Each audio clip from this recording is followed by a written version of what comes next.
ఇవాళ తెలంగాణలో ప్రియాంక గాంధీ పర్యటిస్తారు. తాండూరు, కామారెడ్డిలో ప్రియాంక, సీఎం రేవంత్ కలిసి ఎన్నికల ప్రచారం నిర్వహిస్తారు. ఉదయం 10 గంటలకు పటాన్చెరులో కార్నర్ మీటింగ్లో పాల్గొంటారు. మధ్యాహ్నం 1 గంటకు తాండూరులో జన జాతర సభకు ప్రియాంకతో కలిసి సీఎం రేవంత్ హాజరవుతారు. సాయంత్రం 3 గంటల 15 నిమిషాలకు ప్రియాంక గాంధీ కామారెడ్డిలో రోడ్ షోలో పాల్గొంటారు.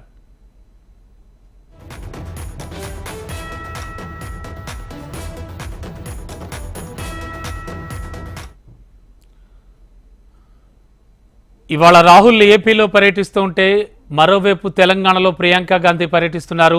తాండూర్, కామారెడ్డి సభల్లో ప్రియాంక, సీఎం రేవంత్ కలిసి ఎన్నికల ప్రచారం నిర్వహిస్తారు. ఉదయం 10 గంటలకు పటాన్చెరులో కార్నర్ మీటింగ్లో పాల్గొంటారు. మధ్యాహ్నం 1 గంటకు తాండూరులో జనజాతర సభకు ప్రియాంకతో కలిసి సీఎం రేవంత్ హాజరవుతారు. సాయంత్రం 3 గంటల 15 నిమిషాలకు ప్రియాంక గాంధీ కామారెడ్డి రోడ్ షోలో పాల్గొంటారు.